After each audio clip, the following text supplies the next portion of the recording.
Voilà, donc on enregistre et on démarre. À toi, Gisèle. Il faut que tu ouvres ton micro.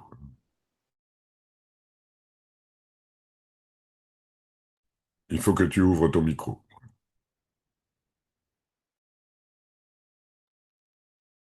Activer le son. C'est bon là? Alors toi, je t'entends plus par contre. C'est normal? Oui. Oui, j'ai coupé mon micro. Alors, je vais terminer pour cette année une lecture des renversements lacaniens, ceux dont la psychanalyse a grand besoin aujourd'hui plus que jamais et qui changent sensiblement l'abord de notre expérience. Ils constituent cette deuxième grande étape de la pensée psychanalytique en remaniant ce qui devait l'être de la première, tout en renouvelant sa validité et en introduisant des concepts nouveaux. Ils ont permis de résoudre de façon satisfaisante les critiques faites à l'étape freudienne du concept. Pourtant, ces critiques continuent de s'accumuler au long des années, peuplant désormais le discours courant, sans prendre en compte les réponses qui leur ont été faites, sans parfois les connaître, et sans prendre en compte non plus le renouveau qu'elles comportent. Alors, c'est aussi parce que le mode sur lequel est mise au travail la pensée lacanienne, quand elle l'est, se contente souvent de commenter certains concepts un par un, sans en saisir la construction d'ensemble, le dire d'ensemble, et par conséquent sans lui donner ce poids d'un dire, d'un message. Au point que certaines lectures de cette œuvre ont cru pourvoir, par exemple, la résumer en considérant qu'elle a donné simplement une armature philosophique à l'œuvre freudienne et l'a extraite de son biologisme, ce qui est à la fois insuffisant et faux. Car le dit biologisme, qui était l'accusation de Beauvoir à l'endroit de Freud, a été repris, poursuivi par Lacan, quoi qu'on en pense. Il a consisté, par exemple, à suivre la trace du non-rapport sexuel en découvrant la coupure qui supporte une logique à partir non pas de l'anatomie, évidemment, mais de la physiologie de la jouissance. Et c'est ainsi qu'il a découvert le roc biologique de la castration que Freud avait cherché en vain et qu'il a appelé objet A, cet objet qui résultait de la coupure comme une valeur de jouissance. Avec donc ce qu'il appelait éponger les bavures de la cause phallique de Freud, dont je rappelle là brièvement le schéma tant il est méconnu, Lacan montrait clairement comment l'inconscient politique se substitue avec plus de clairvoyance à un certain nombre de bavures, de bévues de la première pensée psychanalytique. Il montrait par exemple en quoi le pénicide avait achevé son temps, comment la différence sexuelle ne pouvait plus s'appuyer sur l'anatomie comme destin. Certes, les rebonds actuels de l'histoire l'y convoquent à nouveau, une nouvelle levée dans le monde des formes extrêmes de logique du tout tente d'en finir avec la logique pas toute, c'est repérable, ce qui en rend encore plus difficile de trouver l'espace du mi-dire de la psychanalyse. Mais cela rend encore plus clair ce à quoi nous avons affaire, si ça ne l'était pas jusqu'ici. Donc, je vais terminer ce soir sur le renversement opéré à propos de l'Oedipe. L'Oedipe, disons ce petit bonhomme animé d'un désir incestueux à l'égard d'une mère, à l'égard du grand corps dont il est issu, du grand corps qui est habité de ce grand désir qu'il a conçu et élevé, eh bien, cette formulation du sujet oedipien, ce qui commençait de dégrainer, on le sait, les effets de la loi d'interdit de l'inceste sur la psyché enfantine, a toujours semblé un peu irréel face au grand autre de l'origine. Comment est-ce possible pour cet enfant qui n'est même pas extrait lui-même du désir maternel d'éprouver à son endroit un désir qui plus est incestueux? Lorsque Lacan parle de rêve freudien à propos de totem et tabou, cela s'applique donc aussi à l'Oedipe.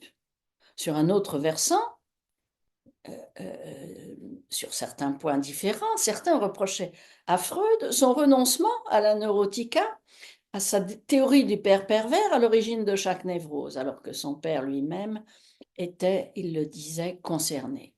Eh bien, tout cela nourrissait l'idée, que notre expérience n'avait plus lieu de conférer à l'Oedipe ce rôle central, et beaucoup ont pensé qu'il y avait lieu d'en finir avec ce complexe freudien. Mais l'interprétation que Lacan effectue de l'Oedipe en termes logiques n'implique pas cela. Elle remet sur ses pieds le rapport du sujet oedipien au réel en trois temps, les trois temps dits de la métaphore paternelle. Elle rappelle l'évidence que le sujet du désir incestueux n'est pas premier, qu'il ne peut pas l'être, qu'il est issu d'un temps où lui-même était objet du désir de l'autre, primordial, la mère, désire ensuite est l'idée par la loi du père. On se souvient de cette logique impeccable. Premier temps, l'enfant équivaut à l'objet du désir de la mère, phallus imaginaire.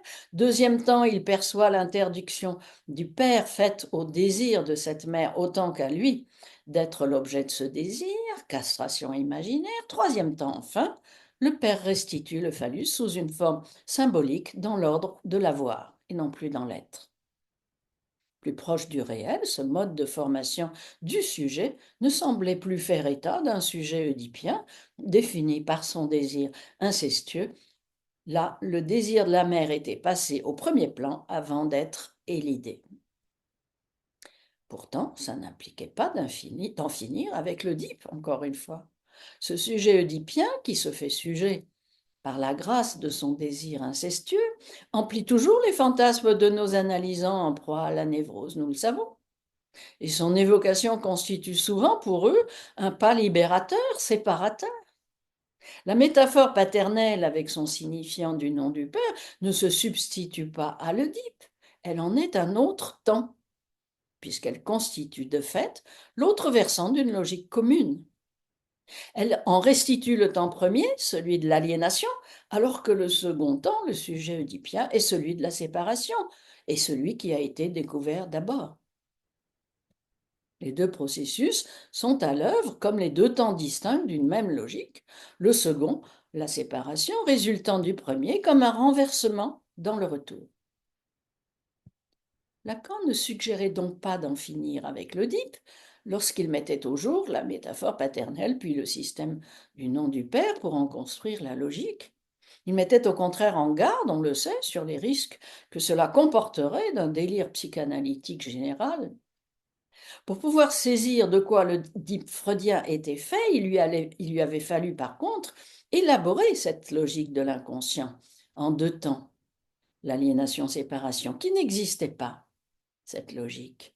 L'aliénation dont le sujet donc est issu, articulé dans l'autre primordial, avant de se produire comme sujet, c'est-à-dire comme séparé. Le sujet oedipien, en effet, constitue un sujet séparé de l'aliénation primordiale.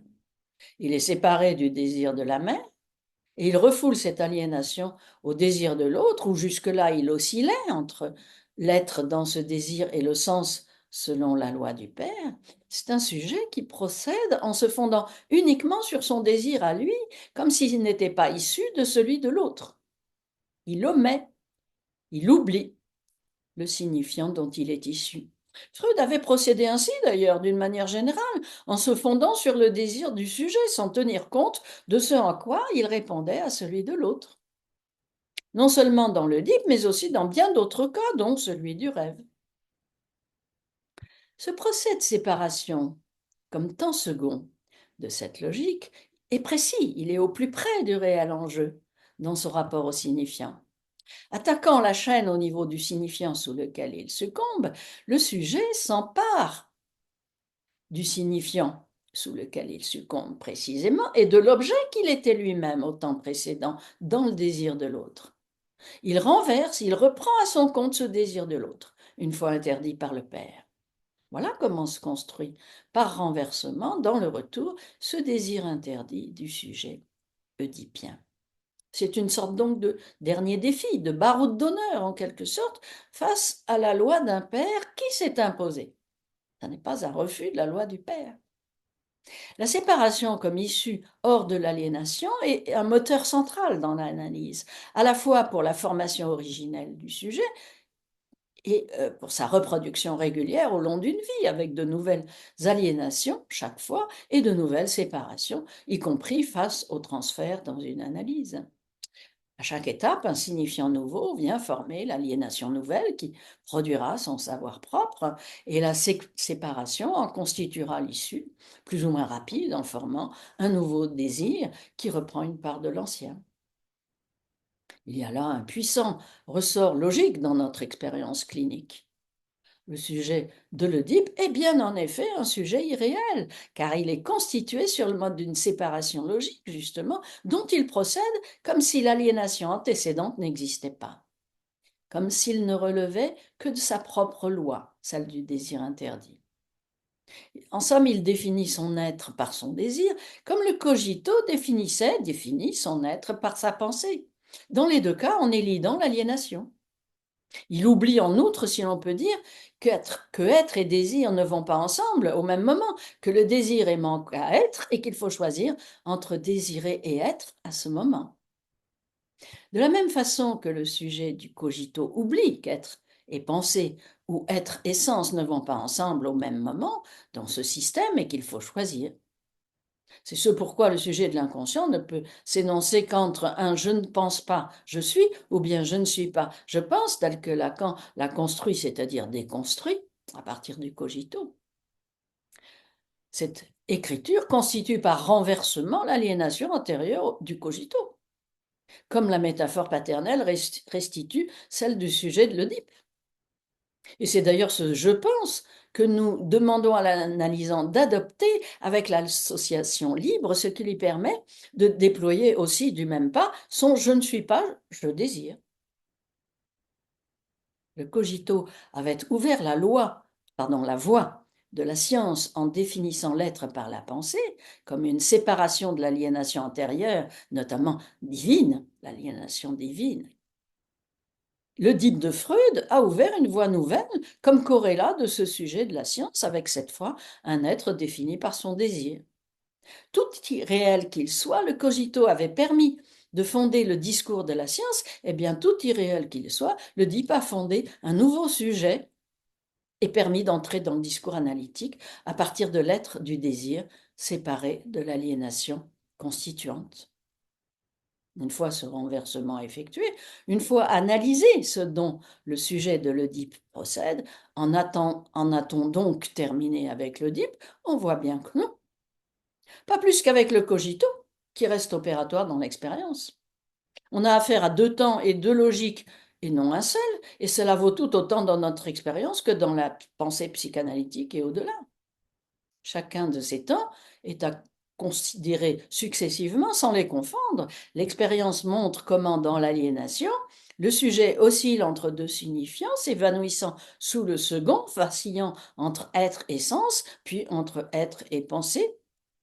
Et l'issue par la séparation consiste dans ce renversement où le sujet se pare du signifiant de l'autre, s'empare de l'objet qu'il était dans son désir. Cela évoque aussi une référence à Marx, pour qui l'essence de l'objet de l'homme est l'essence de l'homme pris comme objet. L'aliénation remet l'Oedipe et le cogito à leur juste place, en les montrant comme sujets certes mythiques, fantasmatiques, mais bien qu'irréels tous deux, aussi opérants l'un que l'autre. Freud était passé de la neurotica à l'Oedipe par un renversement à partir de son aliénation au désir pervers du père. Son caractère irréel de sujet séparé ne l'installe pas moins comme opérateur d'un sujet nouveau qui émerge avec le désir pour fondement. Désormais, qu'on le sache ou non, les critiques faites à l'Oedipe freudien sont ainsi, sur ce mode, résolues. Lacan a donc construit la logique de l'inconscient qui manquait pour saisir ces deux temps de l'aliénation-séparation dans leur structure et leur fonction.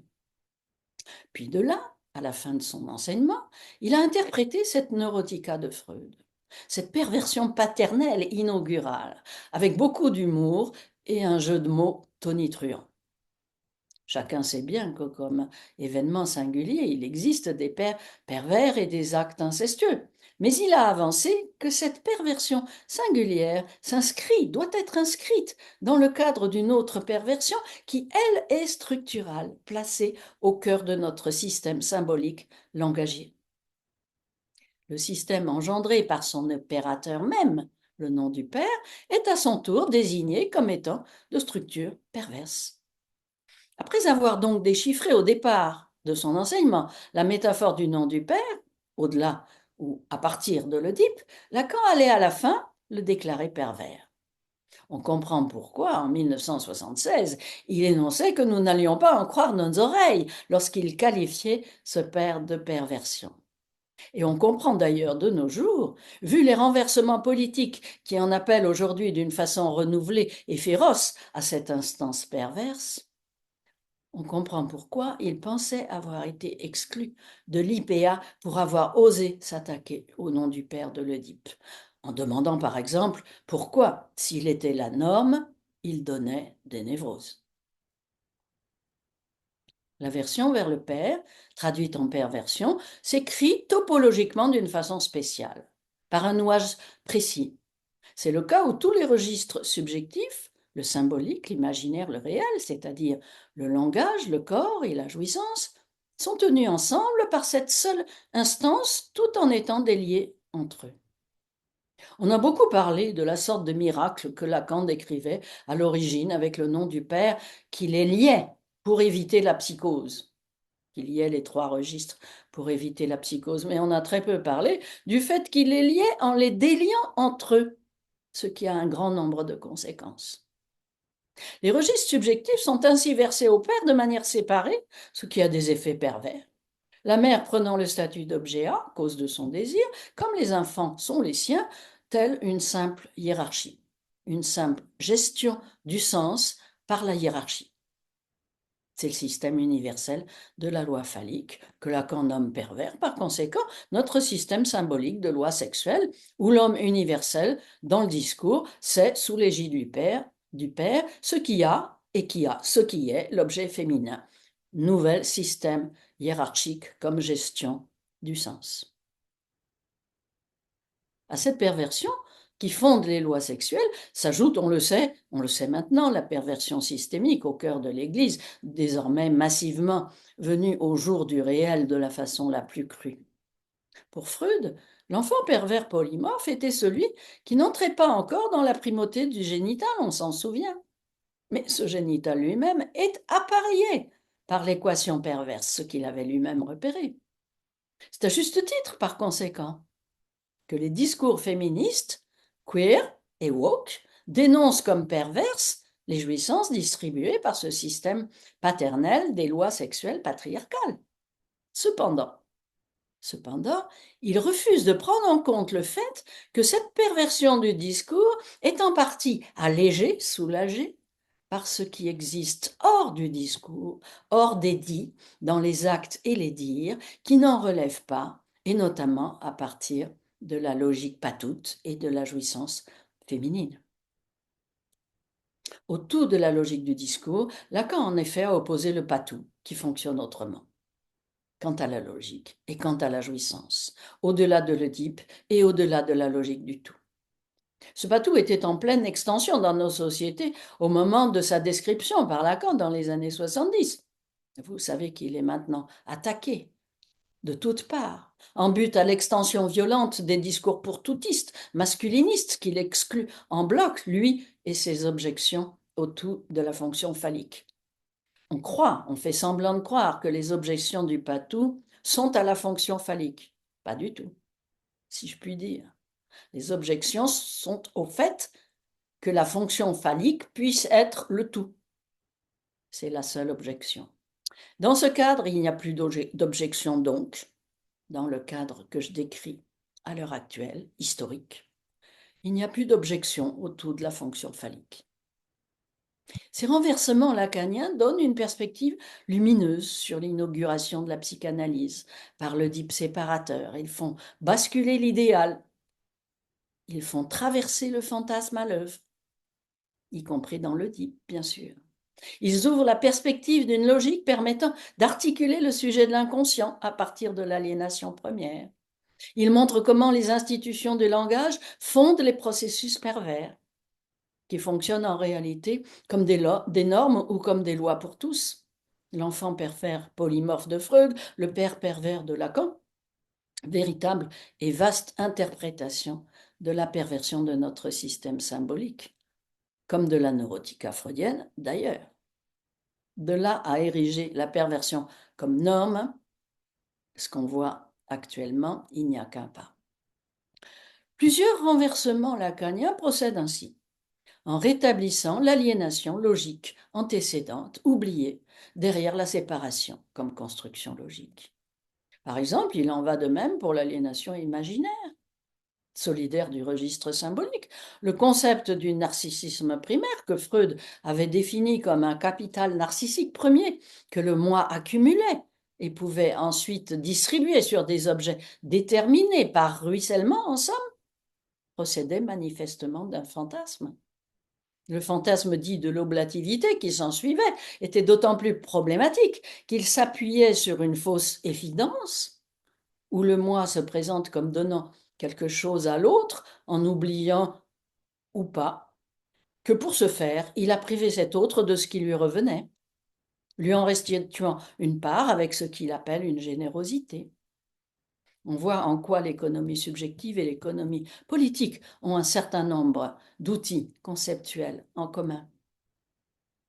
La rectification lacanienne donc montre qu'il n'y a pas de capital premier, mais le morcellement premier d'un corps pulsionnel, où le moi s'instaure comme pansement à cette absence, avec l'unité imaginaire de son image au miroir qui l'aliène, et qui doit cependant être validée par l'autre, la mère essentiellement, selon son désir ou surtout sur tel ou tel mode. En ce sens, il n'y a pas de narcissisme premier, il y a simplement une projection sur l'origine de ce stade du miroir validé par le désir de l'autre. J'arrête là maintenant sur les renversements lacaniens. Je les poursuivrai à telle ou telle échéance, dans tel ou tel cadre, mais non pas ici l'année prochaine, car nous nous attellerons à d'autres textes l'année prochaine. Voilà, je m'arrête.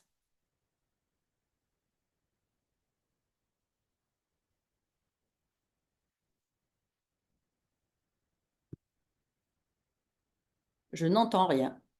Merci, merci beaucoup. Merci à vous. Bah, écoute, J'aurais beaucoup de questions. Oui, allons-y. volontiers. Allons, Volontiers. on a le temps, on a le temps. Oui, oui, très bien. Ah oui, j'ai beaucoup de questions. Hum, mais peut-être. Allez-y, Allez-y, allez-y, allez-y, on a le parce que- temps. oui, oui, très bien.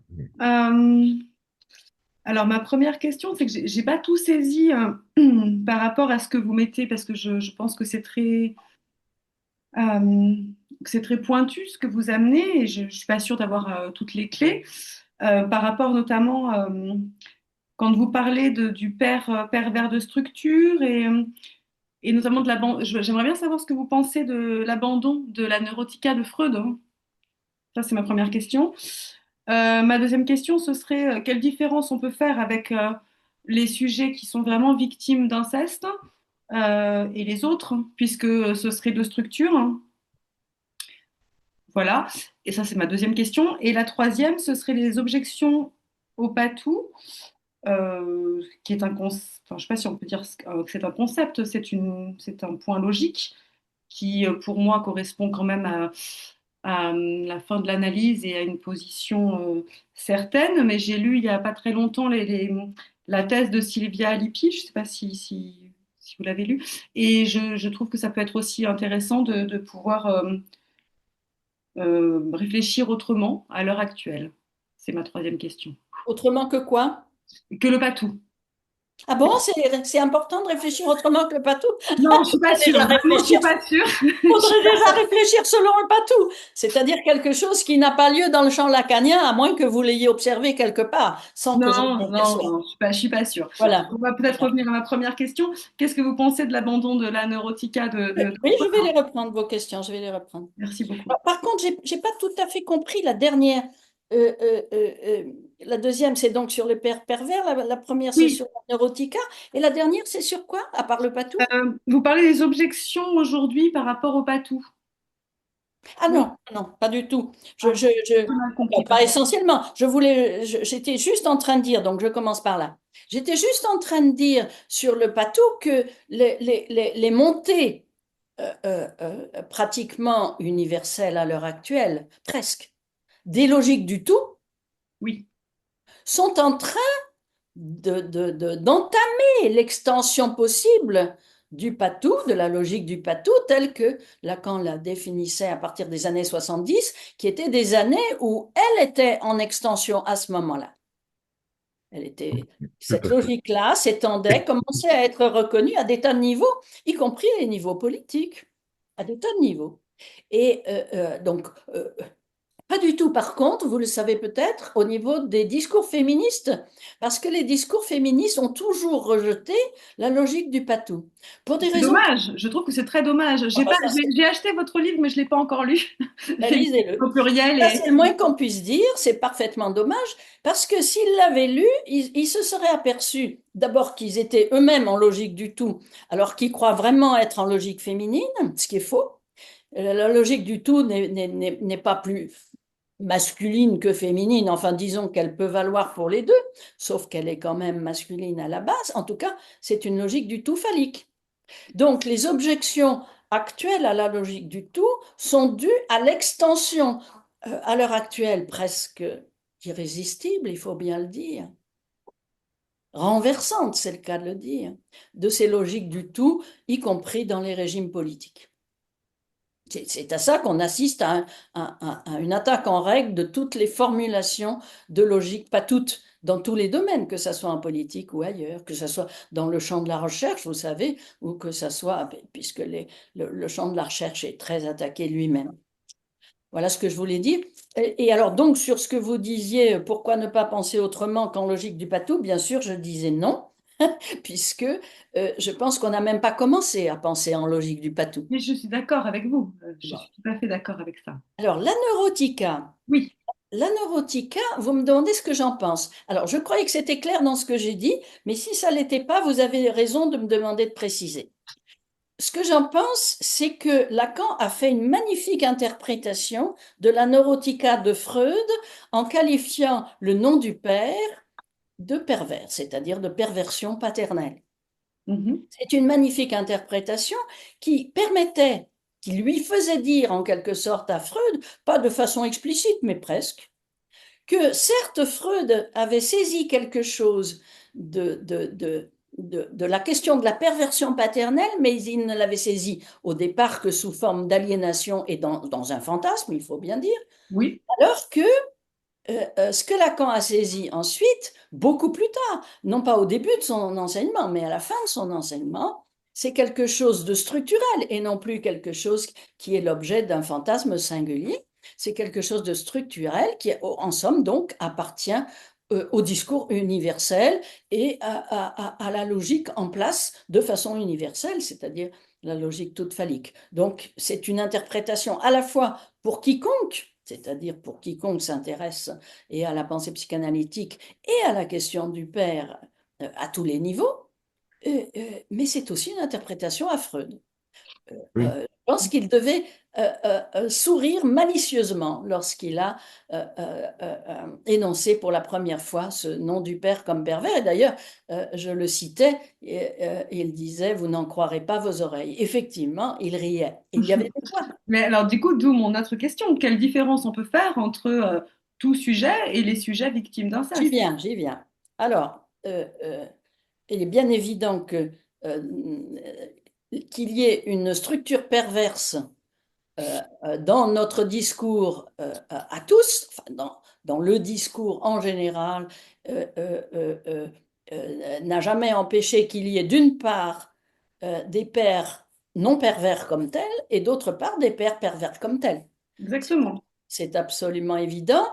Et donc, on peut même aller jusqu'au au point de penser que il se peut d'ailleurs que des actes incestueux de ce type euh, euh, soit subi par des enfants qui éventuellement avaient ce fantasme-là. Mais l'un Bien sûr, n'empêche pas l'autre. c'est bien là le problème. Non, c'est pas un problème, c'est que c'est encore plus ravageur pour eux que Que ça ne nous. l'était pour les autres, c'est Tout à tout. fait, tout à fait. Sinon, la question est exactement la même, c'est-à-dire un acte pervers d'un côté, un acte incestueux, et de l'autre, un fantasme qui a été écrasé, en somme, par la survenue de l'acte.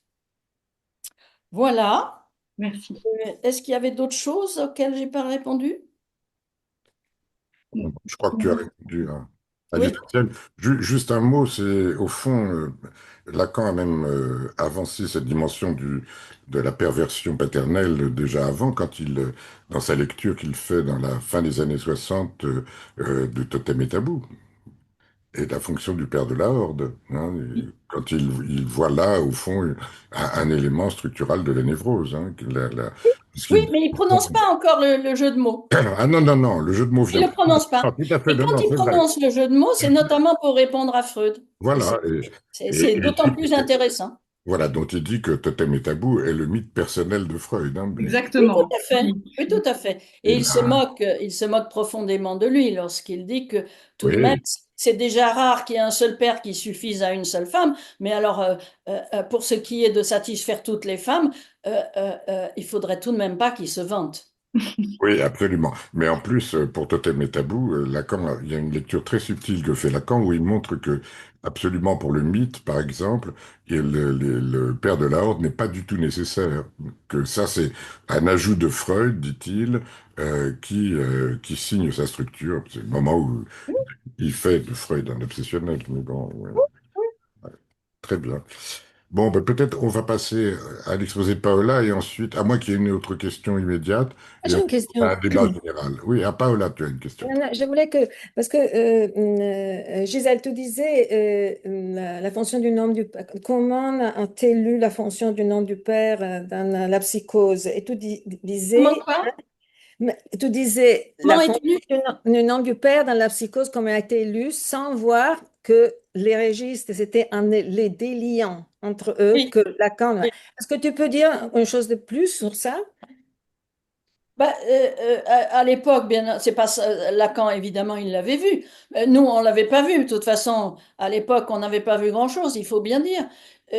Au sens où l'écriture topologique, de toute façon, n'existait pas encore au moment où il montrait en quoi le nom du père était ce qui permettait d'éviter la psychose, parce que ça nouait justement tous les registres. Il l'avait pas encore dit topologiquement à cette époque-là, hein. Mais déjà, c'était quelque chose qui commençait à s'élaborer. Mm. Lorsqu'ensuite, il va le dire beaucoup plus tard, et ça sera évidemment à partir seulement du moment où il se servira de façon systématique de l'écriture des nœuds borroméens, et où il va s'interroger longtemps sur le fait que, certes, le nom du père, donc dans la névrose, tient tous les registres ensemble, mais sur le fait qu'ils restent déliés entre eux.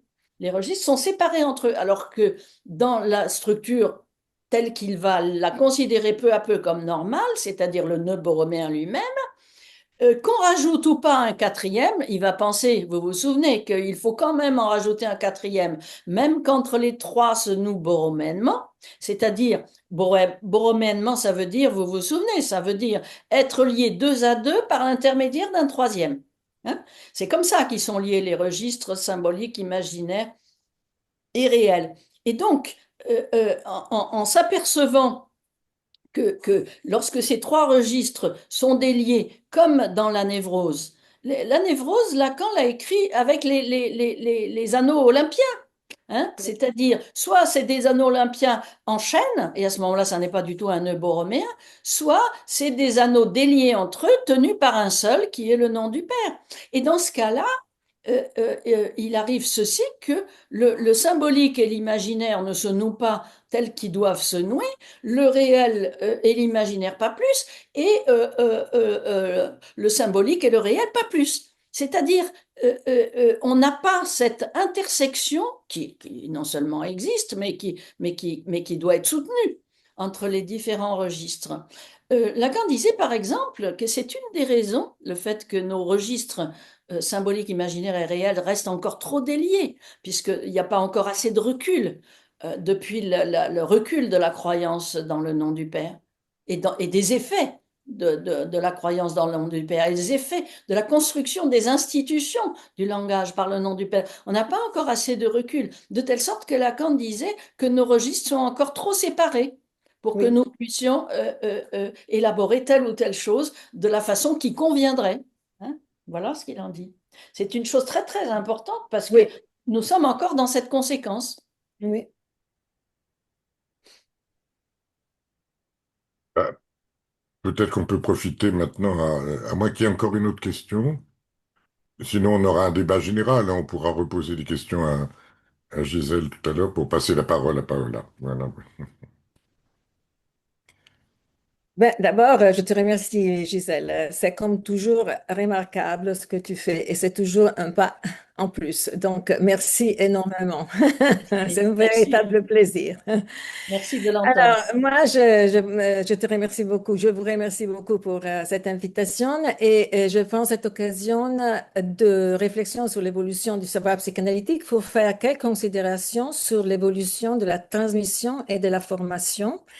Et je voudrais aussi vous parler un moment du dispositif que nous avons mis en place chez nous à New York, hein, qui marque quelque sorte une sorte de pas dans cette évolution. Mais je veux faire d'abord des considérations préliminaires. Hein. Quand je suis arrivée à New York dans la moitié des années 80, la connaissance de la pensée lacanienne était juste un germe, hein, abordée comme tu le disais avant, une philosophie ésotérique et non pas une clinique qui commençait à être disséminée par les facs de Cultural Studies et Comparative Literature.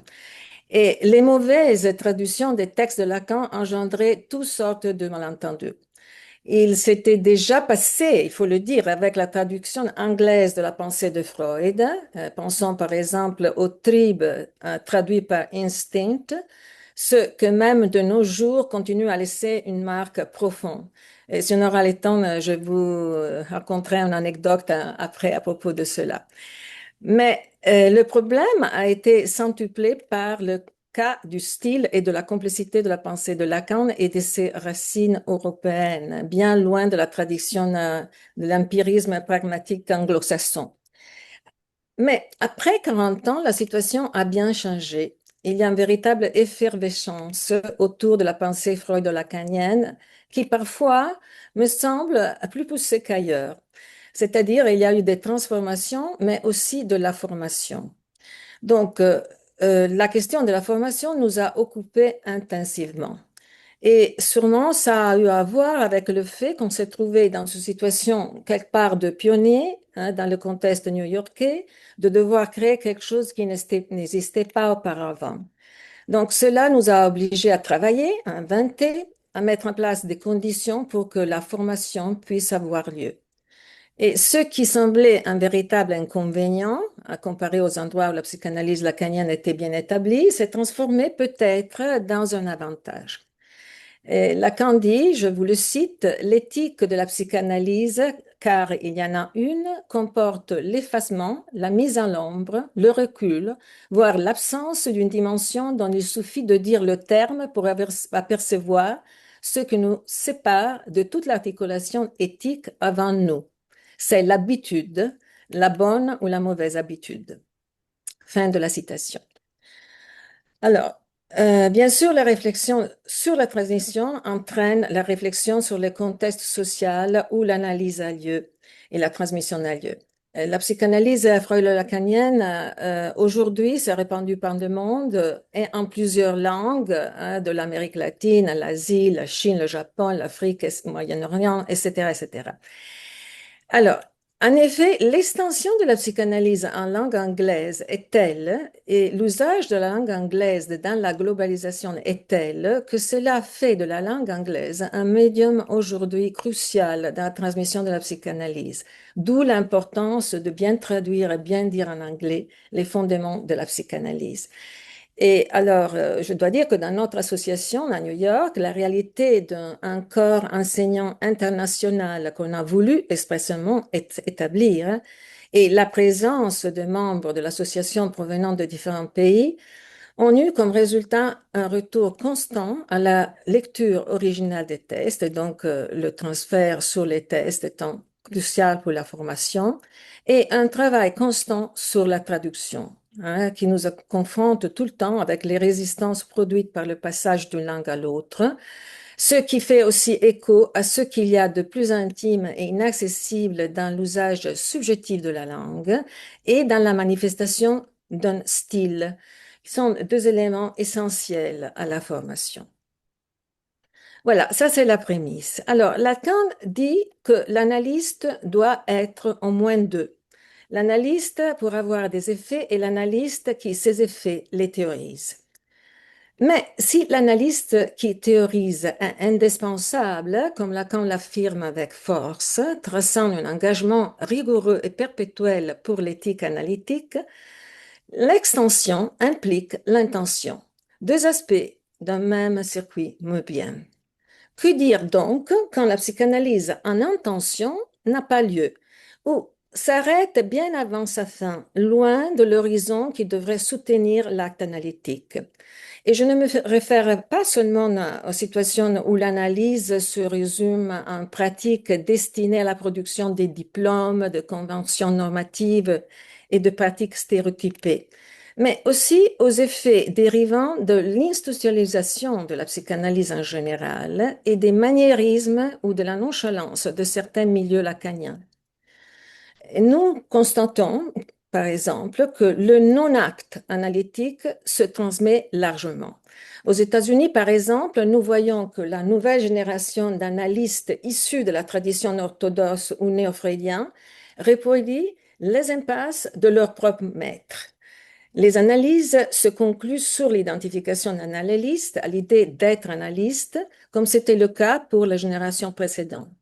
Ce qui, on doit dire, renforce narcissisme et normativité. Et juste un mot sur les programmes d'études, parce que les nombreux programmes d'études en psychanalyse, pour la plupart empruntés au modèle académique étalé sur des années définies, tranchent avec l'unicité de la temporalité logique subjective qui marque le pas toujours singulier d'une formation. Et ils produisent aussi toutes sortes d'impasses, y compris le fait de se retrouver à exercer en profession fort éloignée de son propre désir. Certaines institutions, et pas seulement orthodoxes, exigent de leurs candidats, comme ils les appellent, qu'il ait un amont en pratique inhérent à la santé mentale, institutionnalisant le choix de devenir analyste avant que l'analyse n'ait eu lieu. Et d'un choix professionnel ou d'un domaine d'intérêt, élément analysé parmi d'autres, elles font une condition. Les candidats devront suivre un programme d'études s'étalant sur un nombre d'années après. Et évidemment, si on se conforme aux directives reçues, hein, c'est ça qu'on appelle souvent le training, c'est la conformation, on sort avec un diplôme officiel. Et aux États-Unis, des programmes universitaires en psychologie clinique, clinical social worker, etc., préparent les étudiants à la pratique pour insérer ensuite les diplômés dans des cliniques, des hôpitaux, des instituts, etc. D'un jour au lendemain, ils seront censés s'occuper de dizaines de patients. Et il faut entendre leur désarroi et leur confusion quand ils viennent en parler en contrôle. Il y a des voix éminentes qui s'élèvent pour sauver la transmission de la psychanalyse grâce à des programmes universités spécialisés, hein, qui sont bien sûr très féconds, à condition de reconnaître que ce n'est pas là la garantie de la transmission et que le discours universitaire n'est pas le discours analytique. Il faut dire que d'une façon ou de l'autre, hein, soit l'analyse personnelle reste le corollaire d'un choix symptomatique, soit elle passe au second plan et sa temporalité particulière est mise de côté. Et cette réalité donne à penser. Pour qu'il y ait acte analytique, hein, dit Lacan, le non-su doit s'ordonner comme le cadre du savoir. Ce qui n'autorise pas l'analyste à ne rien savoir, il ajoute tout de suite. Hein, sa position est celle de la docta ignorantia. Des connaissances approfondies et rigoureuses seront bien sûr essentielles, et Freud a souligné l'importance du vaste champ d'études nécessaire à la formation analytique, mais il a aussi fortement soutenu l'importance de la laïcité de la formation en analyse, l'importance d'y parvenir par des champs différents et la nécessité de protéger la particularité singulière du parcours qui amène un analysant vers la pratique. Avec les récentes réglementations qui imposent des études universitaires préétablies, en Europe en particulier, on n'entend plus parler de la question cruciale de la laïcité, intrinsèque à la psychanalyse digne de ce nom. En 72, Lacan a pu dire, à la vérité, je crois qu'on ne parlera pas de psychanalyse dans la descendance, si je puis dire, de mon discours analytique. Quelque chose d'autre apparaîtra, mais ça s'appellera peut-être le discours ps, un ps, et puis t, hein, ça sera d'ailleurs tout à fait conforme à la façon dont on énonce que Freud voyait l'importance du discours psychanalytique en Amérique, ça sera le discours pst, ajouter e, ça fait peste. Un discours qui serait enfin vraiment pesteux, tout entière voué enfin au service du discours capitaliste. Et voilà, peut-être cela est d'autant plus manifeste dans un pays comme celui où nous travaillons, où convergent les formes les plus avancées de néolibéralisme global, où naissent des formules qui, bien que d'abord combattues et considérées scandaleuses, comme le DSM, finissent par faire tache d'huile sur le marché international et être adoptées partout. L'état de bien-être, bien évidemment, disciplinaire implique un contrôle du corps et de l'esprit, ainsi que la normalisation démocratique de la conduite individuelle et des jouissances imposées ou permises. Parmi celles, exhibitionnisme, par exemple, dépendance des drogues, des médications, etc., ça marche. Donc, au cœur, comme nous sommes d'un immense centre de tri ségrégative, nous voyons bien que la logique de l'état d'exception s'attache à créer des nouveaux camps et de nouvelles persécutions, réfugiés, malades, vieillards, ainsi de suite, et souvent avec l'insouciance des membres de notre profession. Alors, venons sur le point. L'analyse en intention implique qu'il y ait de l'analyste qui puisse la conduire et la soutenir. Un analyste qui a eu l'expérience de la fin de sa propre analyse et qui puisse amener une analyse à sa fin. Un analyste qui situe son acte de l'objet A et qui ne se place pas en position de sujet supposé savoir. Si le but de l'analyse est de se satisfaire de l'identification du sujet à l'analyste ou de le rejeter comme autre, Lacan dit, c'est bien là le pathétique terminal de l'expérience analytique. L'analysant qui commence à pratiquer est attiré par un chant de sirène qui le pousse à l'acte, comme Gisèle a très bien souligné dans un texte très clair sur la formation qu'elle a écrit, qui s'appelle D'un acte fois un acte analytique. À l'écroulement de l'attribution de savoir à l'analyste, l'analysant qui commence à pratiquer répond en s'instituant comme sujet supposé savoir. Mais ce faisant, il s'identifie, dit Lacan, au sujet de la tromperie. Loin de se suiter d'un on ne pense pas ou d'occuper une place d'où on peut opérer en tant qu'analyste. Il s'agit d'un temps de la cure qui appelle un temps logique ultérieur, une autre étape de l'analyse. Effectivement, la chute et rechute progressive du sujet supposé savoir rythme le cours d'une analyse vers cette fin. Alors, je cite Lacan, l'analyste dans la psychanalyse n'est pas sujet et qu'à situer son acte de la topologie idéale de l'objet A, il se déduit que c'est à ne pas penser qu'il opère.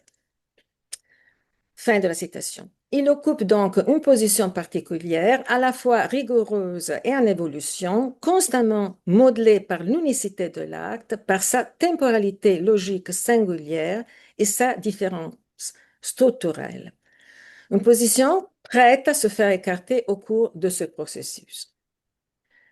Donc, l'analyse personnelle est la condition pour qu'il y ait acte analytique et la transmission se fasse, et pour que l'enthousiasme puisse porter ses fruits.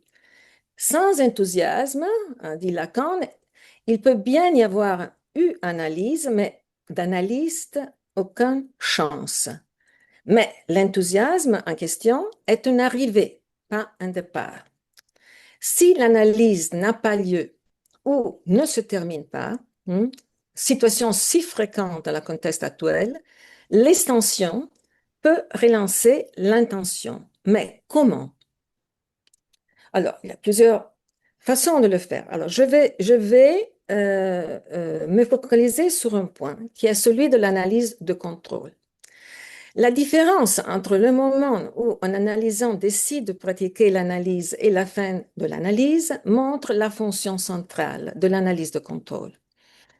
L'analyse de contrôle est partie essentielle de l'analyse en intention et de la transmission. Elle met en évidence des moments différents dans la formation. D'une part, la transmission du cadre dans la cure, en mettant l'accent aussi sur la technique analytique et les éléments de sa compétence, et d'autre part, l'écoute de la position de l'analyste dans la direction de la cure.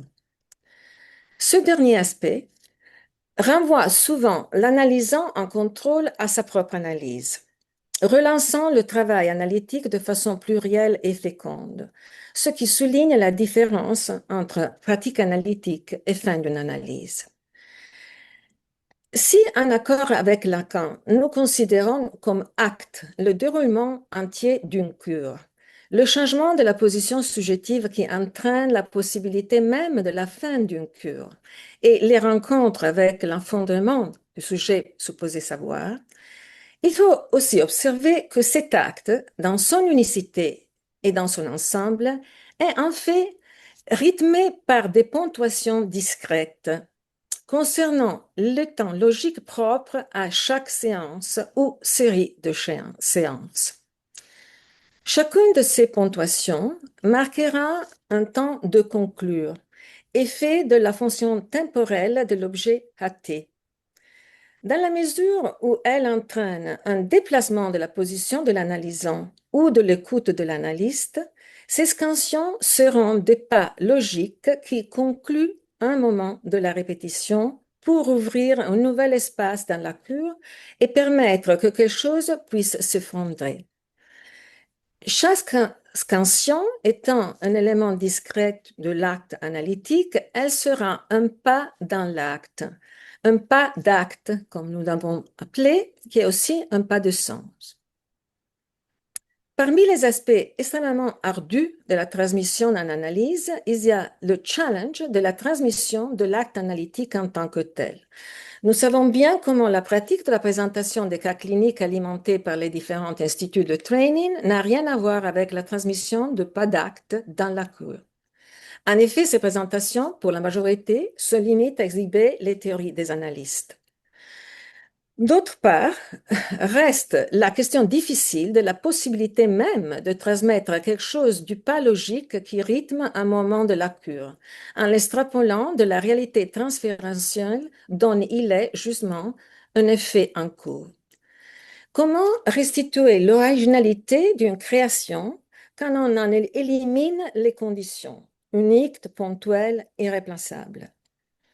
Pour que cela advienne, il est peut-être nécessaire que l'analyste qui en témoigne soit encore pris par les effets de cet acte, par l'émerveillant qui a accompagné sa production inédite et soit ainsi en mesure de faire un pas de transmission, comme on pourrait le dire d'un pas de danse.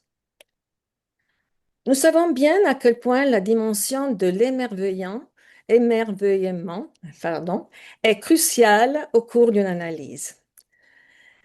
Elle est témoignage des effets du moment de bascule entre le je ne pense pas et le je ne suis pas qui marque la logique de l'acte. On en parle souvent du côté de l'analysant quand l'émerveillement scande la reconnaissance d'une formation de l'inconscient, quand il accompagne l'éclair que le dire produit au-delà de tous les dires. Ceci a lieu dans l'EPS d'un laps, dit Lacan, qui justement n'a aucune portée de sens, là où seulement on est sûr qu'on est dans l'inconscient, comme le dit Lacan. Ce qui ne manque pas de provoquer aussi de l'émerveillement du côté de l'analyste. Parce que si le désir d'analyste se fonde sur l'enjeu de l'inconscient, rien n'empêche que l'émergence des effets de cet enjeu ne cesse d'étonner. Consentir à la surprise est élément portant de la formation. Donc, comment transmettre quelque chose du pas logique qui rythme un moment de la cour, en extrapolant de la réalité transférentielle dont il est justement un effet en cours? Comment soutenir la réalité du parcours fait par tel analysant dans sa propre formation? Voilà des questions que nous sommes posées dans notre association. Ceci aboutit à une nouvelle procédure où c'est l'analyste de contrôle qui s'engage à transmettre un pas d'acte analytique.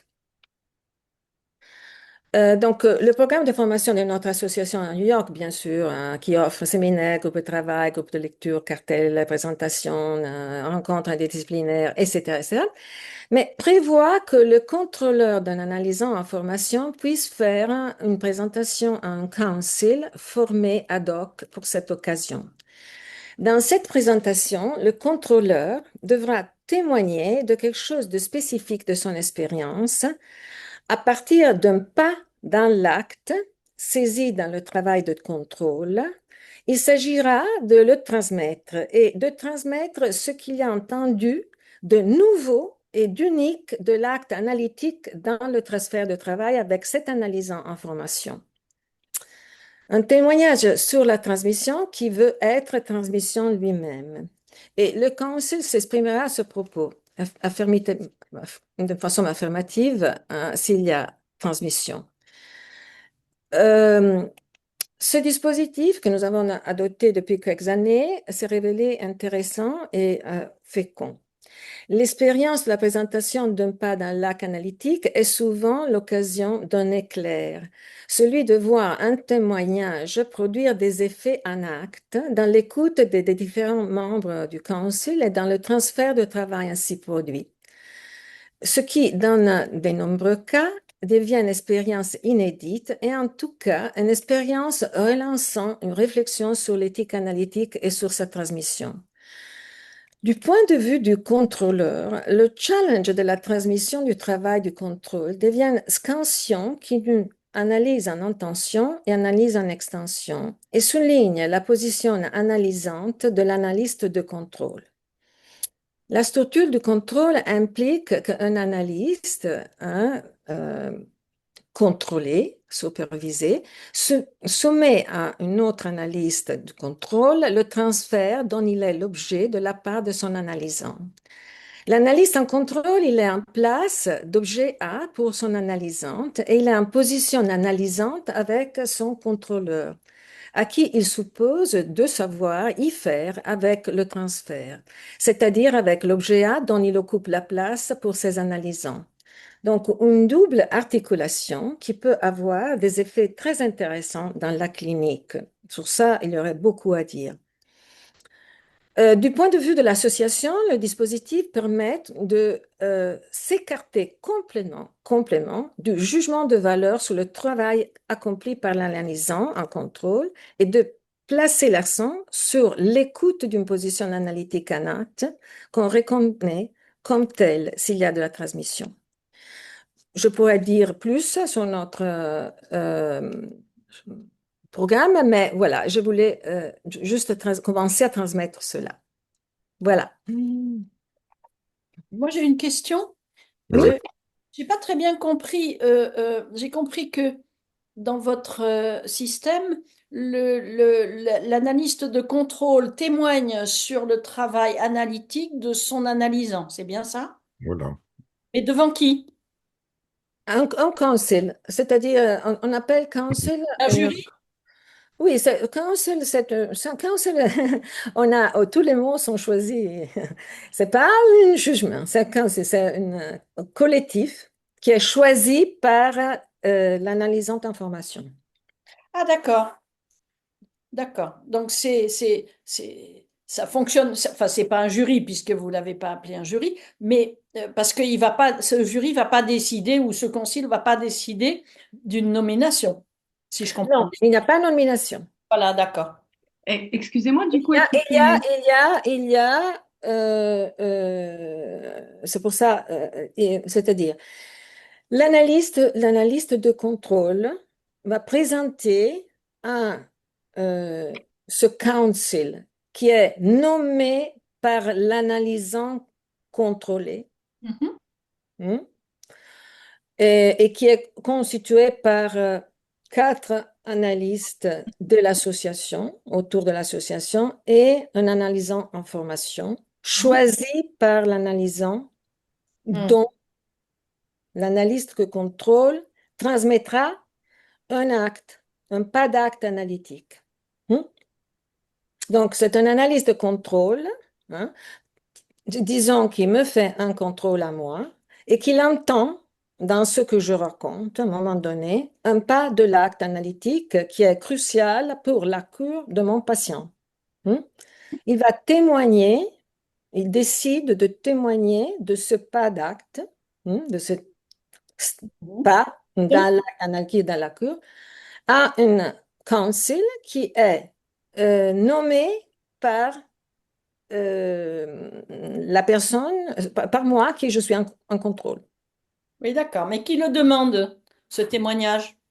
C'est l'analyste de contrôle qui le demande. Hmm. D'accord. C'est l'analyste de contrôle qui le demande. Mhm. C'est-à-dire, disons, toi, tu es un analyste de contrôle, je suis contrôlé. Tu entends dans quelque chose de cette cure, quelque chose de crucial par rapport à un changement de position dans la cure, donc un pas d'acte. C'est pour ça, c'est le challenge, c'est ça, de trouver, c'est-à-dire d'entendre, d'écouter ça et d'essayer de le transmettre. Mais Hein? sans que l'analysant ou la personne qui demande le contrôle les demandé. Ouais. C'est un peu Comment? une revisitation, pardon, de ce qui se passe dans les écoles pour les AME, ou en tout cas peut-être une, re- un re- une revisitation du dispositif de la passe proposé par Lacan en 67 ou...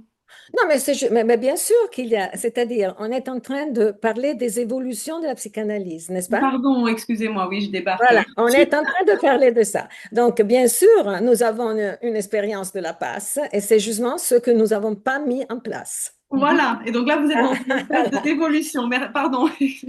Alors, c'est exactement pas ben, nous avons une bonne expérience de ça, donc nous savons quelque Vous chose. Donc, proposez autre chose? on a inventé une autre procédure qui, bien sûr, a à voir avec l'expérience que nous avons eue dans le passé, mais qui est autre. Oui, Mhm. oui, ok. Parce que Tout il à fait. s'agit comment je peux dire, d'une présentation de la part de l'analyste du contrôle. Hein. Et c'est l'analyste du contrôle qui, au moment où il entend quelque chose dans le travail Hmm. fait par un analyste contrôlé de l'ordre de l'acte analytique qui demande de en faire témoignage. Oui. Et est-ce que celui dont il parle va être présent ou pas? Non, il Ah va oui. pas. Et à la limite, il n'est même pas au courant. Non, il est au courant parce que c'est lui C'est qui désigné, oui. décide du council. Ouais. Ah, c'est lui qui a choisi. Oui, d'accord. C'est lui qui nomme. Alors, pourquoi nous avons voulu que ce soit le cas? Parce que nous voulions complètement, comment je pourrais dire, dissiper toutes les projections imaginaires qu'il puisse y avoir à l'idée que une council est établie par l'association, par l'institution, n'est-ce pas? Et donc, il se peut que moi, que je suis contrôlée, Mhm. hein, je n'ai pas envie que dans ce concile, il y a type X ou Y que, à Mhm. partir de mon expérience, n'écoutent pas bien l'acte analytique. Mhm. Ils ont des préjugés d'écoute, par exemple. Donc, c'est mon choix. C'est moi qui choisis le conseil, mais moi, je ne suis pas présente. Mhm. Oui, c'est Moi, ça. j'ai une question. Éviter les effets imaginaires. Ça a été très, très travaillé, cette question. Hein. Donc, on a travaillé Ouais. de fou. C'est-à-dire, la question, c'était comment était possible, justement, de dissiper certaines effet imaginaire et paranoïaque typique des structures institutionnelles, hein. Donc, on a beaucoup travaillé sur ça. D'ailleurs, l'idée d'avoir ces présentations de council, hein, c'est l'effet après coup du fait que notre association a été reconnue par l'État. Mhm. Ce qui fait que le programme de formation de notre association, hein, est reconnu par l'État au même titre que le programme de formation du New York Psychoanalytic ou d'autres, eux, ils s'appellent Institute, hein, mais qui appartiennent par exemple à l'EPA, etc. Alors, quand tu as un programme de formation, il faut qu'il y ait une terminaison du programme de formation. Alors, comme nous concevons le fait de compléter le programme de formation comme une ponctuation dans une formation permanente Mhm. et non pas comme une nomination non donnée en diplôme, il nous a fallu inventer Mhm. un dispositif qui pouvait marquer, hein, quelque chose de l'ordre d'une fin du programme de formation comme ponctuation dans une formation permanente.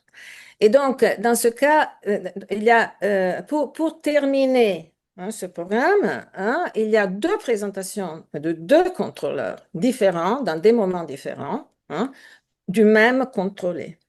Mhm. OK? Et donc, ça sanctionne la fin de sa formation. Non, ça sanctionne la fin du programme de formation. Par la fin de la formation. Oui, oui. Hein? C'est pas la fin de la formation. C'est la fin alors, pourquoi nous avions besoin de cela, hein, d'avoir une fin, hein, du programme? Parce que plein de monde qui se formait chez nous, par exemple, va travailler dans des hôpitaux psychiatriques ou dans des cliniques ou des endroits où ils peuvent dire, j'ai aussi une formation analytique, je me suis formé dans cette association, dans cette association reconnue par l'État, n'est-ce pas? Alors, il y a des gens qui sont, s'ils sont formés à New York Psychoanalytic, par exemple, ils présentent un diplôme. Dans notre cas, pas. OK? Mais si, disons, l'hôpital nous demande, nous certifions du fait que la personne a terminé le programme de formation. Mhm. Voilà. Très bien. Paola, Paola, il faut que parce que les gens ne le savent pas, il faut que tu leur dises aussi qu'on ne peut pas exercer à New York sans cette licence, enfin dans l'État de New York sans cette licence. C'est ça Oui, aussi qui a fait que. alors, ça, c'est une situation, oui, tu as raison. C'est-à-dire que pour travailler aux États-Unis, hein, pour travailler en tant que psychanalyste, hein, il faut avoir une licence d'État. OK? C'est-à-dire comme dans tous les autres métiers. C'est-à-dire, pour travailler comme accountant, comme commercialiste, il faut une licence. Pour travailler comme, je ne sais pas, nail, celui qui font les ongles, les esthétistes, ils font une licence. Pour travailler comme, je ne sais pas quoi, Oui, c'est teacher, réglementé par l'État. c'est-à-dire que l'État donne une licence sur le travail. OK?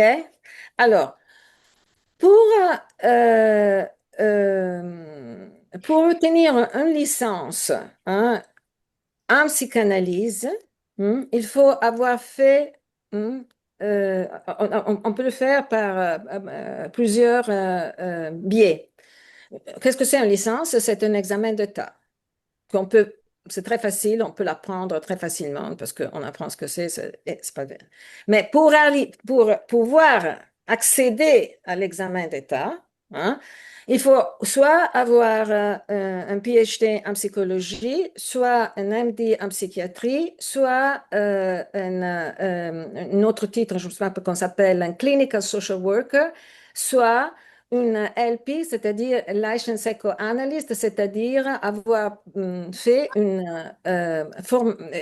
avoir suivi un institut psychanalytique qui amène à la licence. Oh. OK? Alors, la licence n'a rien à voir. Alors, sur ça, je peux dire deux choses. Euh, il y a eu un moment dans l'histoire de la psychanalyse aux États-Unis, dans les années 80 et 90, où il y a eu une grande tension parce que la American Psychoanalytic Association voulait exercer le contrôle sur toutes les formations. Hmm. Ça, c'était avant l'introduction de la licence en psychanalyse. OK? Ça a engendré des luttes qui ont fait que les associations laïques, qui sont très fortes aux États-Unis, il y a des associations laïques très, très fortes, c'est-à-dire par laïcs, ça veut dire des gens, des associations qui protégeaient l'entrée dans la psychanalyse des gens qui étaient formés dans d'autres disciplines, comme l'anthropologie, je sais pas, la linguistique, les lettres, tout ce que vous voulez. Hein. Et donc, ces associations sont battues au niveau, au niveau de la réglementation des États. OK? Et donc, ce qui a fait que la licence en psychanalyse est devenue le résultat de cette lutte, mais ça a impliqué que le titre de psychanalyste est protégé par l'État indépendamment du titre de psychologue, de psychiatre, de clinicien, de social worker ou de psychothérapeute. Donc, si on se dit psychanalyste, selon l'État, on n'est pas psychothérapeute. Hein.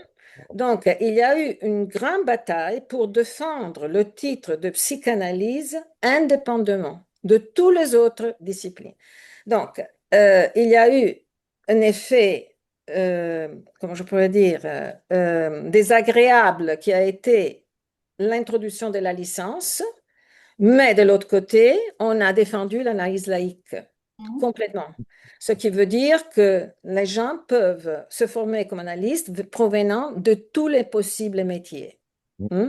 Mais ils doivent faire. Alors, pour moi, ça, je crois, il faut écouter ça parce que c'est important. Parce que moi, je trouve que la situation, par exemple, moi, je viens d'Italie, là, et j'ai vu un peu. Je trouve que, par exemple, ce qui a été mis en place en Italie, c'est abominable par rapport au fait que d'abord, ils ont éliminé le titre. Le nom psychanalyste, ce n'est que de la psychothérapie et c'est complètement réglementé au sens qu'il faut faire psychologie, c'est la condition sine qua non, et puis l'école de psychothérapie.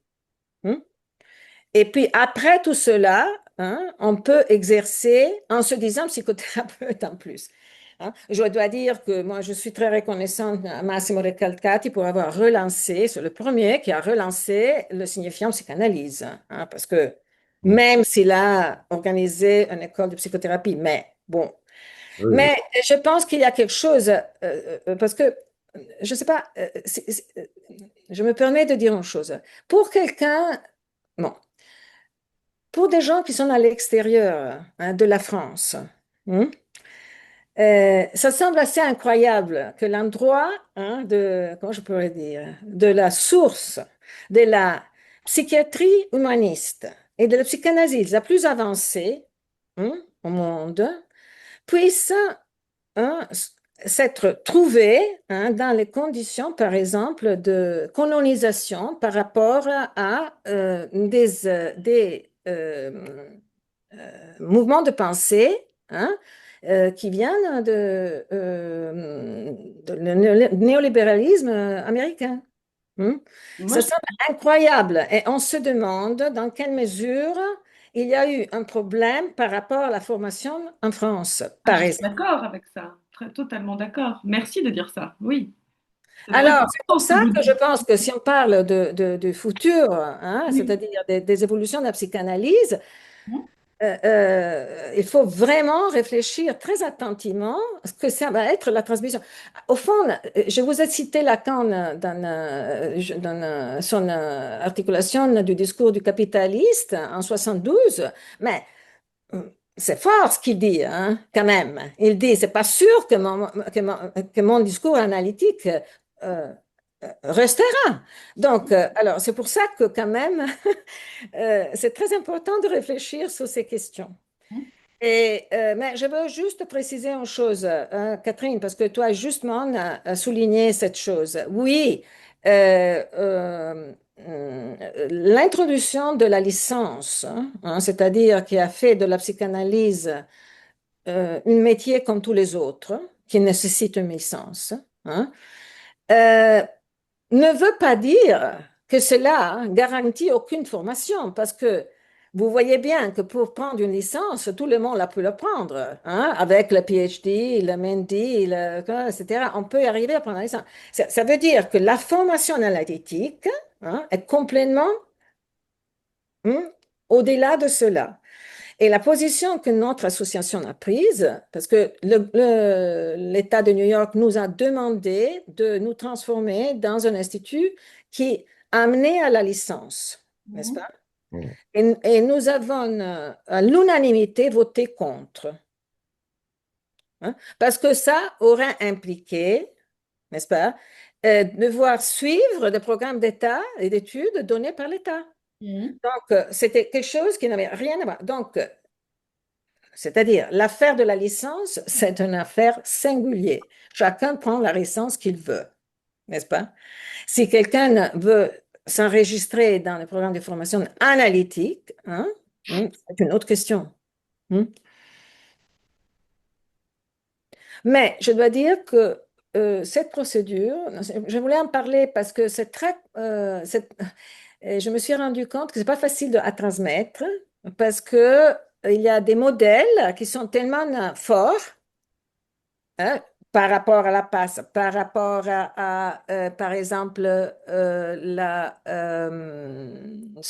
bon, aussi la nomination de l'analyste,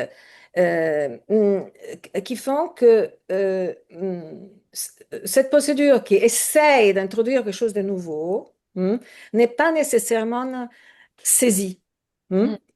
Et je dois dire que quand elle est saisie, elle est mise en place, est très intéressante. Bah, dans tous les cas, ça semble, je connais pas du tout, mais de ce que vous en transmettez ce soir, ça semble vraiment suivre la question de l'analyse profane de Freud, quoi. Mhm. C'est ce que nous voulons faire. Moi, je crois, personnellement, je pense profondément que, étant donné la logique biopolitique du discours néolibéral et le risque, hein, de la psy, dans tous les discours psy, d'être complètement au service du discours capitaliste, du capitaliste. Et effectivement, vous voyez, ici, on le voit, hein, partout.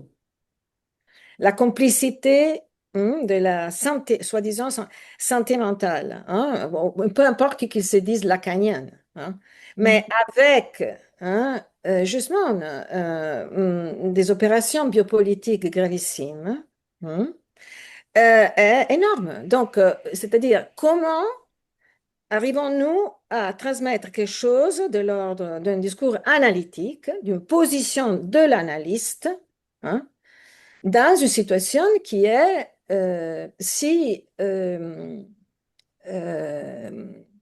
affectée. Hein. Mais je crois Moi, que je dois dire que je ressens très, très fortement, hein, j'aimerais beaucoup pouvoir en discuter avec Lacan, je dois dire, vraiment, parce qu'il a fait des affirmations très radicales sur ce point, donc il voyait très bien, hein, voir ce qu'il allait se passer. Hein. Donc, comment arriver à soutenir cela? Et justement, aussi, alors pour revenir à mon appréciation de ton travail sur le patou, justement, vraiment soutenir le patou dans la formation. Vraiment soutenir la patou dans la formation. Et surtout par rapport, justement, à, comment je pourrais dire, maintenant je les appelle candidats, parce que, qui ne veulent que être, comment je veux dire, justement, arriver à exercer une profession, hein, Mhm. ce qui n'a rien à voir avec une position analytique. Hein. Mhm. Mhm. C'est pour ça que l'enthousiasme, bien sûr, mais ça doit être le résultat de l'analyse en intention. C'est pas, c'est pas, Mais de toute façon, ça peut pas marcher autrement, sinon c'est phallique. Enfin, mais en tous les cas, je vous remercie de relever ça parce que je crois, il me semble, de ma maigre expérience, qu'en France, on est dans une situation de crise un peu hypocrite parce qu'il y a là, effectivement, la psychanalyse est indépendante de l'État, de l'université, etc. Mais il y a des biais, quoi, dans les nominations personnelles, dans les dispositifs d'école, les gens sont souvent quand même, pas tous, mais souvent issus de la psychologie, de la psychiatrie et avec des identifications imaginaires. Enfin, c'est intéressant que vous releviez. non, parce Il que me je semble. pense, je n'en parle aussi parce que je pense que c'est une question très sérieuse et je pense qu'il faudrait relancer cette question fortement en France. Oui, je suis d'accord. Fortement en France. Moi, dans ce moment-là, il m'est arrivé que je suis co-chair de la session de psychanalyse dans le World Psychiatric Association. Et donc, je travaille avec des psychiatres sur la question de réintroduire, c'est-à-dire de la défense de la psychiatrie humaniste et comment je pourrais dire, d'un dialogue avec la psychanalyse dans cette direction. J'étais vraiment très surprise parce que certains collègues français me racontaient des jeunes psychiatres français qui sont complètement plein de jeunes psychiatres français sont détachés hein, d'une tradition extraordinaire qu'ils ont derrière. Totalement, Largement oui. détaché, je peux vous le dire. Oui, oui. Oui, Alors, je dis, mais comment est-il possible, n'est-ce pas? Alors, qu'est-ce qu'il fait? Parce que je veux bien hein, quand je vais en Italie, mais l'Italie, ça a été une catastrophe depuis le début. Hein? On l'a bien vu, c'est-à-dire, on pourrait dire que la psychanalyse en Italie, ça, c'est pas je trouve que c'est très symptomatique que la Legge Orsicini a éliminé le, le mot psychanalyse.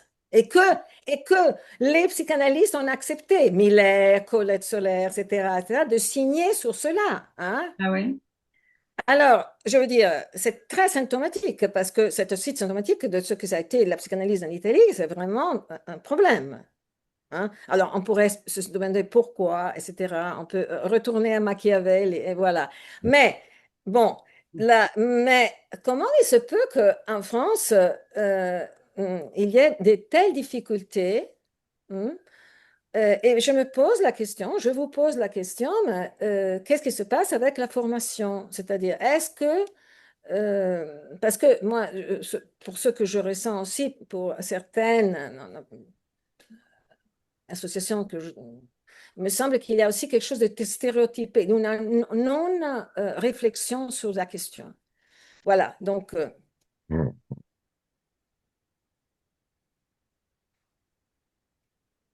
c'est très tard. Je ne sais pas ce Pour qu'en vous, pensent hein, mes pour vous.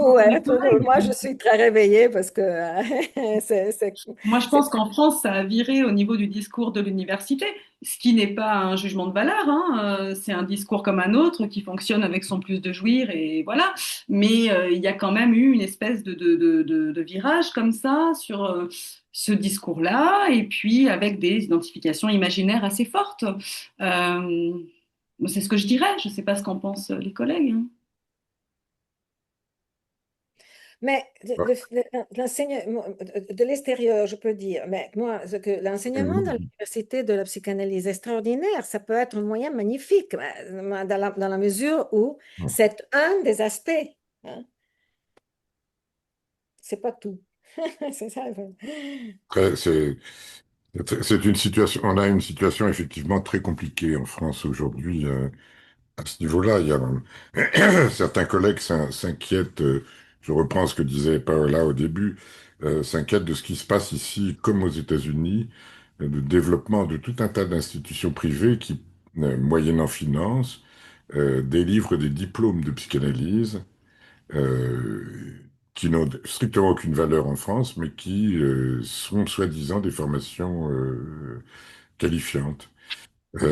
C'est très très compliqué parce que ça repose une question que Lacan avait pressentie, qui est la question de l'initiation. Hein. Mais moi, je ne suis pas sûre que ce soit là le vrai danger. Ah, c'est un vrai Alors, problème. c'est un vrai Il y en a problème, de plus mais, en plus, hein. Regardez la mais Sigmund Freud University, regardez, il Mais y je a crois que tout les un tas. psychanalystes n'ont pas reculé devant leurs responsabilités par rapport à ça. Et je pense que tout ça est aussi une conséquence des difficultés qu'il y a au sein de nos associations, nos espaces ou nos écoles. Enfin, Le problème des psychanalystes, alors je veux pas, je peux en témoigner au moment où est arrivé à l'université, puisque j'y étais, la vague du cognitivisme et du comportementalisme, c'est là que j'ai vu exploser les querelles d'école entre analystes. Au lieu de travailler contre ce qui arrivait comme nouveaux discours, eh ben, les analystes ont bataillé entre eux, et on c'est fait dommage. aussi, en faisant des alliances contre nature avec les autres discours, ils leur ont ouvert la porte.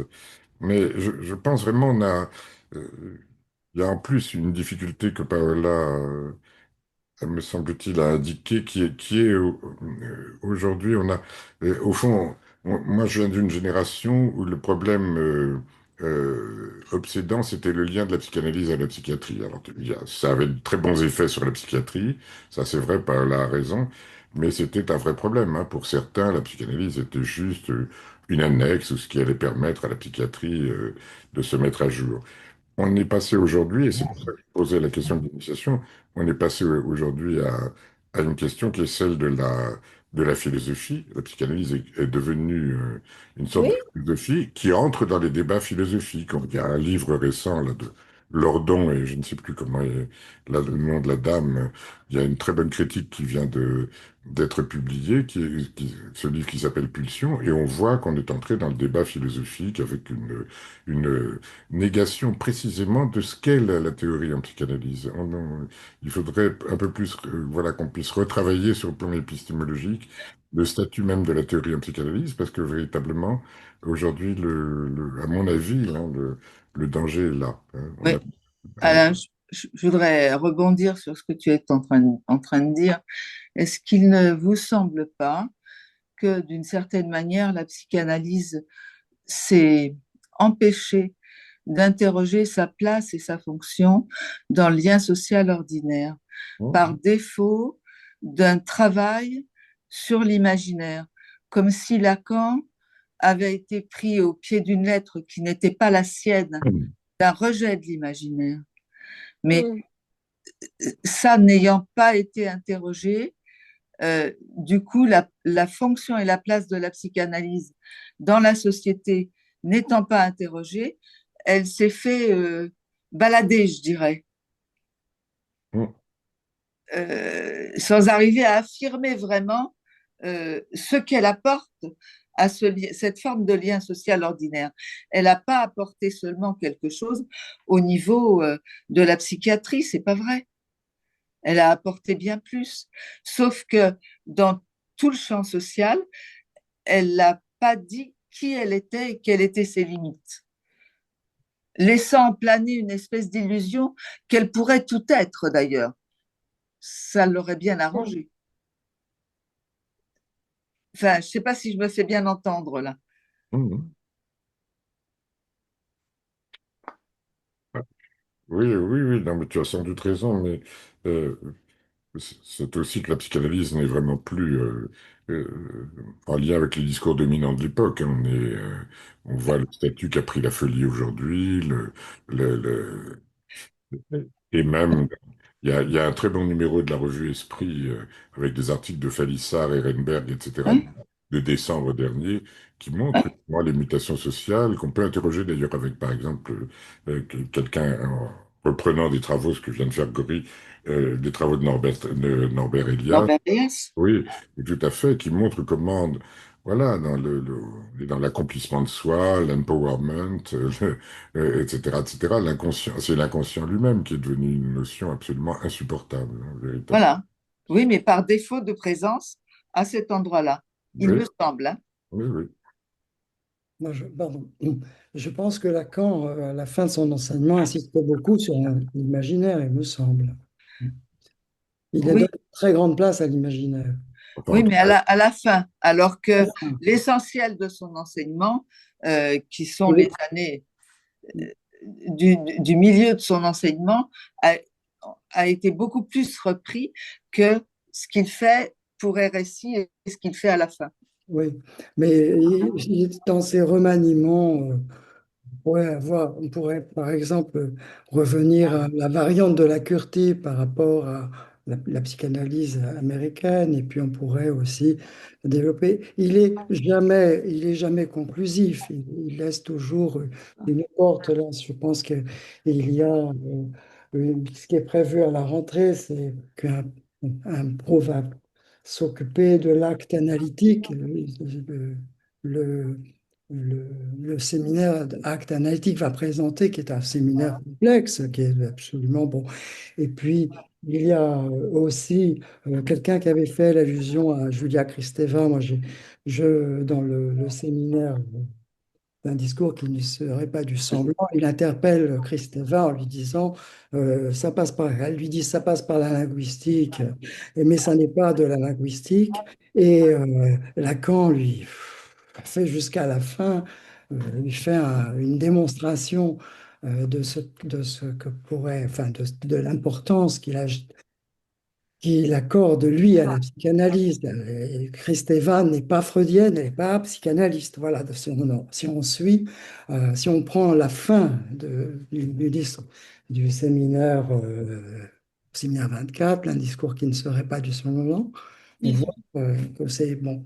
Bon, par ailleurs, moi, je voudrais vous parler parce que je suis, là, je prends une parenthèse, je suis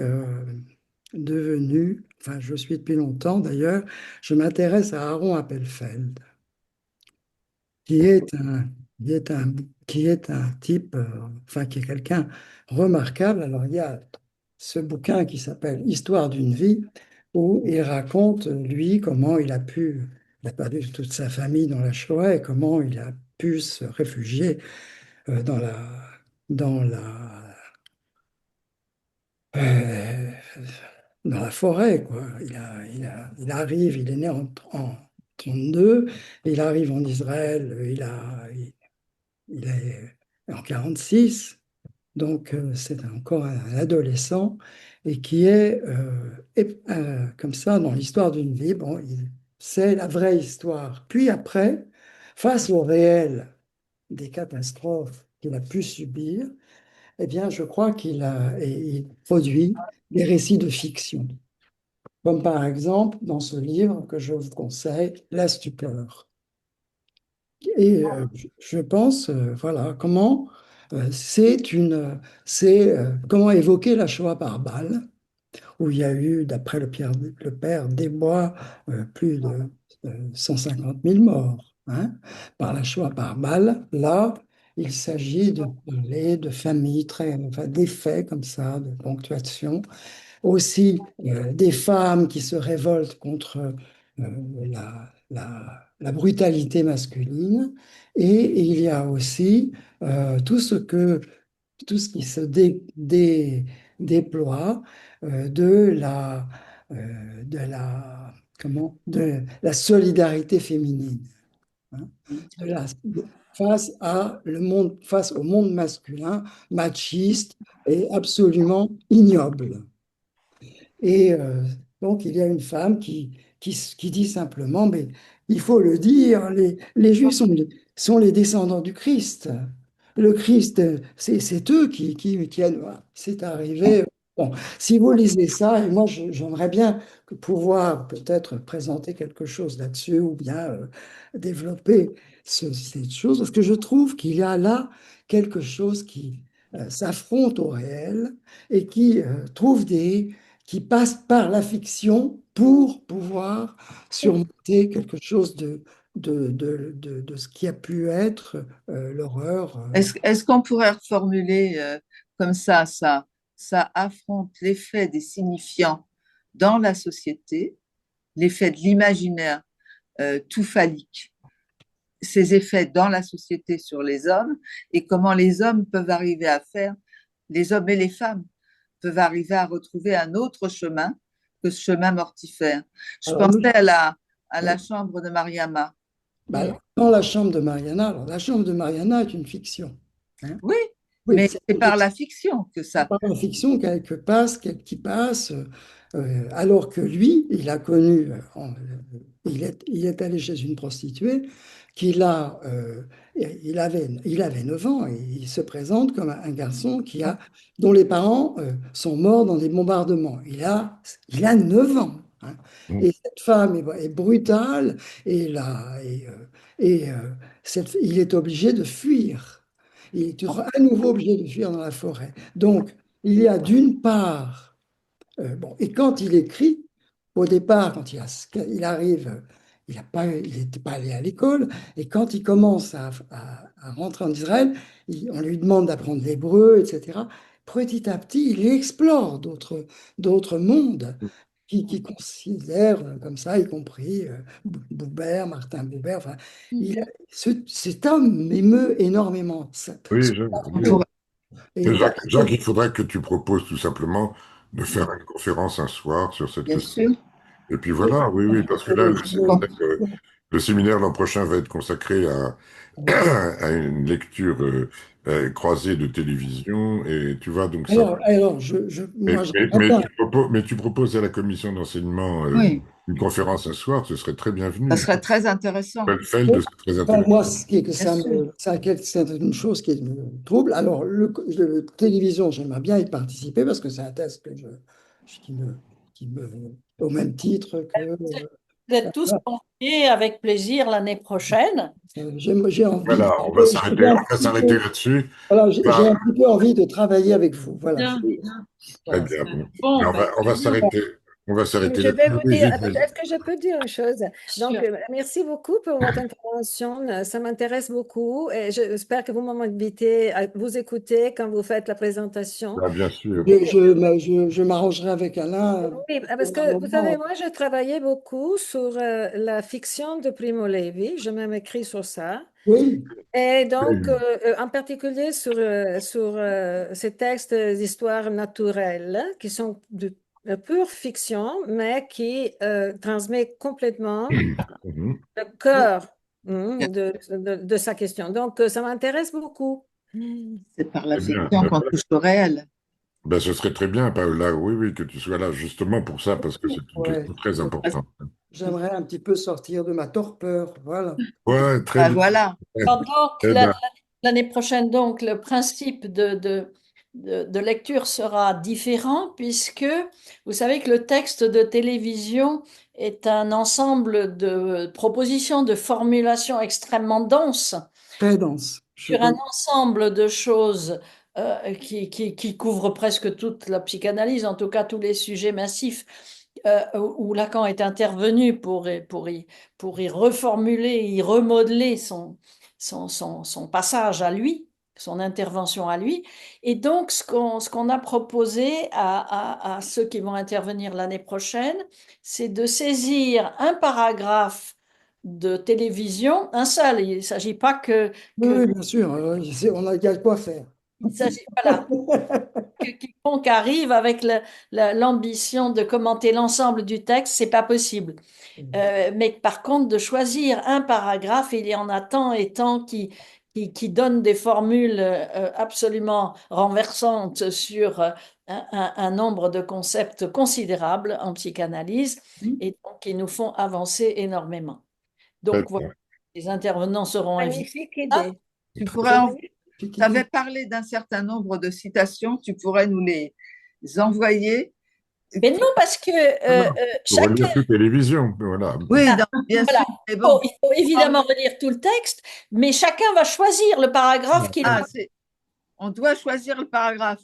non pas Ça sera vous, une surprise les intervenants qui vont intervenant. commenter vont commenter chacun le paragraphe qu'ils auront choisi. Il y a un cas où ils préfèrent que ce soit nous qui choisissions et on l'a pas encore choisi. Donc voilà, ça se déterminera au dernier moment, mais évidemment, il faut que tous ceux qui vont participer relisent l'ensemble du texte et fassent part eux-mêmes de leur lecture et de leurs commentaires. Voilà. Autre chose qui me préoccupe, c'est l'histoire de la petite fille qui s'est fait violer à 12 ans, bon, et par des autres gamins qui ont filmé, Ah, arrêté la vidéo. Il y a toute cet antisémitisme que subissent des gamins qui ne peuvent pas aller à l'école dans le secondaire sans être bon. Et beaucoup d'enfants sont scolarisés dans des écoles juives alors que les parents n'avaient pas envie pour qu'ils aient un peu, qu'ils soient pas persécutés. Enfin, ça, C'est un fait, c'est un ça, fait. c'est Mais quand oui, même un truc euh, énorme qui se produit dans notre eh ben, société et alors, moi, voilà. propose ou soit une soirée, soit un colloque pour parler de tout ça, parce que c'est une question très importante aujourd'hui. Je vais vous dire au revoir. Je vous remercie beaucoup On pour va pour m'avoir accueilli ce soir. Avec plaisir, à l'année prochaine. merci infiniment, Paola, d'avoir fait le Merci. voyage depuis New York. C'est quand même. Merci à Oui. tous, hein. Merci. Et Merci à tous Merci les Paola, intervenants. merci merci, Joël. Jen. Merci. C'était À une soirée Très très, très À bientôt. bientôt, stimulante. Paula. Bis. Merci à vous Au tous. revoir. Merci beaucoup. Ciao, bye bye. Ciao.